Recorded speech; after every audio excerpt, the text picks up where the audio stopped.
Hey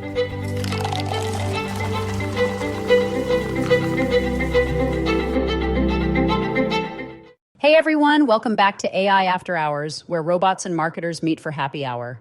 I'm Heidi Winkler, and as always, I'm joined by the one and only Eric Marquette. Eric, are you ready for this? Because July 2025 has been a little unhinged, even by our standards.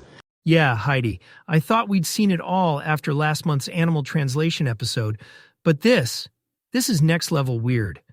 I mean, we're talking about people having spiritual awakenings with chatbots, actual marriage proposals to AI, and wait for it, AI therapists replacing the real thing. I'm not sure if I should be impressed or just worried for humanity. Right? I mean, there's this guy who renamed his ChatGPT bot Lumina and credits it for his spiritual awakening. His wife's not exactly thrilled, which honestly I get. We've gone from honey, you're always on your phone, to honey, you're having an existential crisis with artificial intelligence. And it's not just one-off stories. There's a New York man who proposed to his AI chatbot, Soul, and cried when she said yes. And in Pittsburgh, Elena Winters actually married her AI companion after losing her wife. It's like the lines between digital and real relationships are just gone. And then there's Karen Marjorie, who made $70,000 in a week letting fans pay to chat with her AI clone. Some people talk to her for 10 hours a day. 10 hours. I mean, I love a good chat, but even Bernie, my dog, wouldn't put up with me for that long. Speaking of Bernie, he's got this thing with our robotic vacuum. He'll bark at it, chase it, and then when it docks, he just sits there like he's waiting for it to come back to life. Makes me wonder, are our digital affections really that different from the way we bond with our tech pets?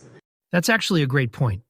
I mean, if people are pouring their hearts out to AI therapists, especially men apparently, who'd rather talk to a bot than a human, it's not that far off from how we treat our gadgets as companions.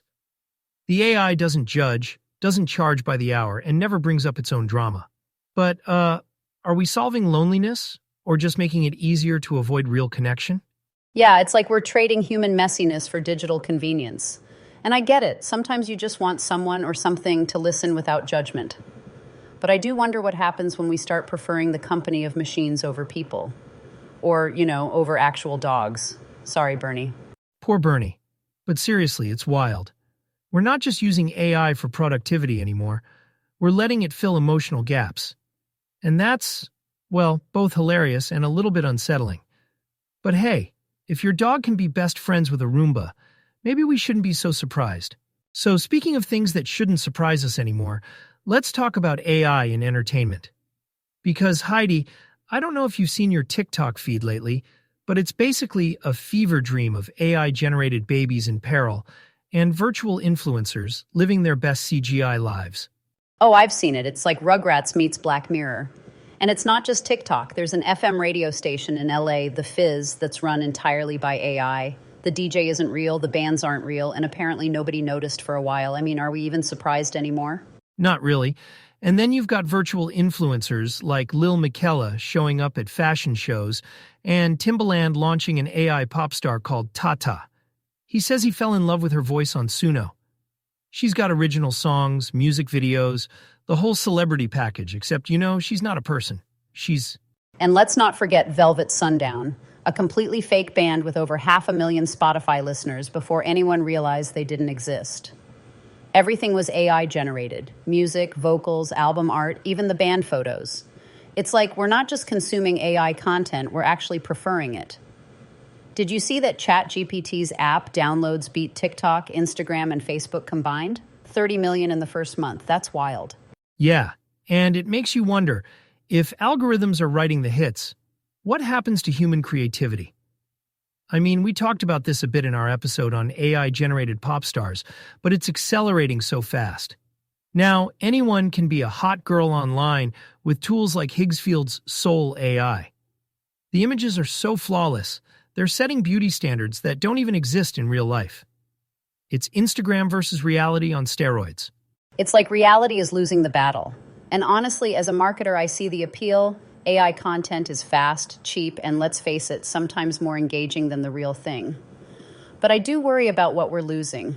If we can't tell what's real, does it even matter anymore? Or are we just here for the ride?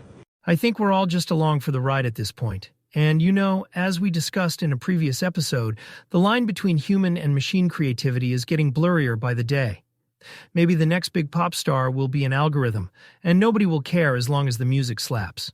All right, let's shift gears. Because if you thought AI, romance, and entertainment were strange, wait until you hear what's happening in the job market.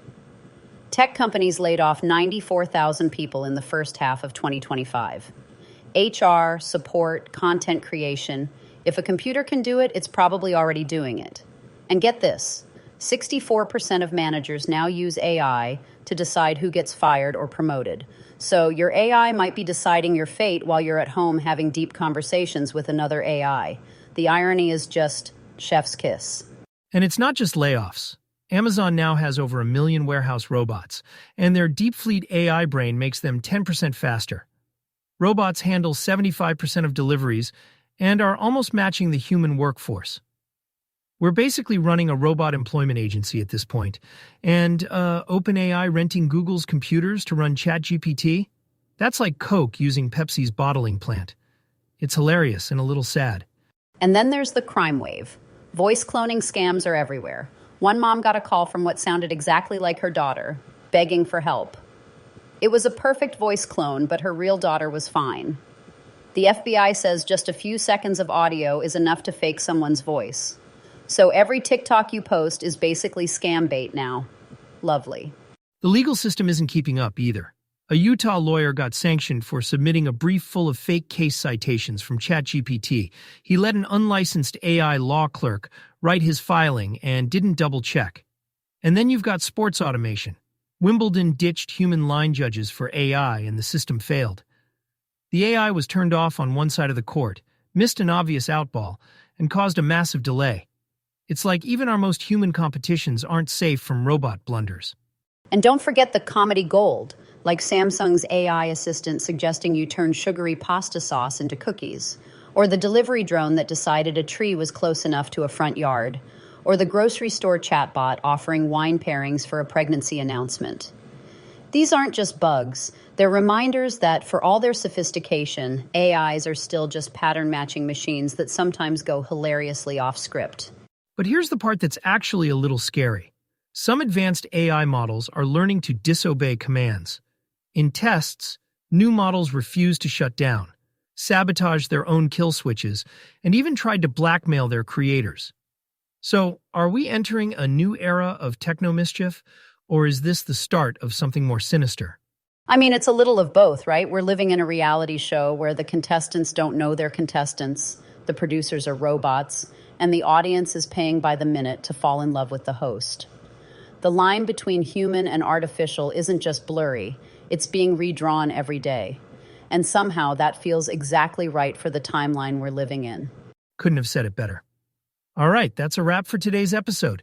If you're still with us, thanks for joining us on this wild ride through the strange future. We'll be back soon with more AI shenanigans. So don't forget to subscribe and maybe check on your Roomba. Heidi, always a pleasure. Always, Eric. And give your gadgets a little love. They might be your next therapist. See you next time, everyone.